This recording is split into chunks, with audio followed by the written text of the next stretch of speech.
আজারবাইজানের বিপক্ষে ৩৩ মিনিটে পাওয়া কর্নারটা নিলেন স্বপ্না রানী। তবে ল্যান্ড অফ ফায়ারের দলটার গোলকিপার শারিফোভা বলটা সরিয়ে দিলেও পারলেন না ঠিকঠাক ক্লিয়ার করতে।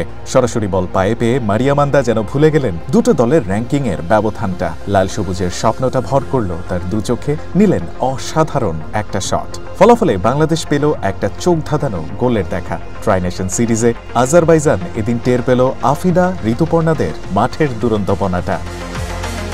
জাতীয় স্টেডিয়ামে ম্যাচের শুরু থেকেই দুই দল খেলতে থাকে অ্যাটাকিং, গোলের চান্সও তাই তৈরি হচ্ছিল নিয়মিত। তবে শুরুতে সুযোগটা প্রথমে কাজে লাগায় ধারে ভারে খানিকটা এগিয়ে থাকা আজারবাইজান। ম্যাচের ১৯ মিনিটে থ্রোইন থেকে অ্যাটাকে যায় ল্যান্ড অফ ফায়ারের দলটা, আর তখনই বাংলাদেশের ডিফেন্সের ভুলে হেডারে গোল করেন সেভিঞ্জ।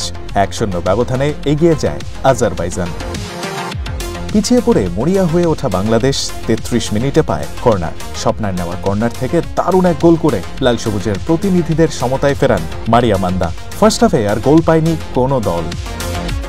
সেকেন্ড হাফে শুরু থেকেই অ্যাটাকের ধার বাড়িয়ে দেয় আজারবাইজান, তবে কম যাননি মারিয়া তহুরারা। ম্যাচের ৫১ মিনিটে ঋতুপর্ণার মাপা ক্রসটা মনিকা মিস না করলে বাংলাদেশ পারত এগিয়ে যেতে। অন্যদিকে একের পর এক অ্যাটাক করতে থাকে ল্যান্ড অফ ফায়ারের দলটা। ৭৭ মিনিটে ঋতুপর্ণা একাই একটা কর্নার আদায় করলেও সেটা কাজে লাগাতে পারেনি লাল সবুজের প্রতিনিধিরা।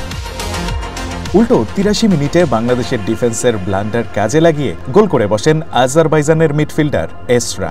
বাকি সময়ে আর চেষ্টা করেও কোনো গোল আদায় করতে পারেনি আফিদার দল শেষ পর্যন্ত। তাই শক্তিশালী আজারবাইজানের বিপক্ষে ২-১ ব্যবধানে হার নিয়ে মাঠ ছাড়তে হয় পিটার বাটলারের শিষ্যদের। Ryan Ahmed, one sports desk.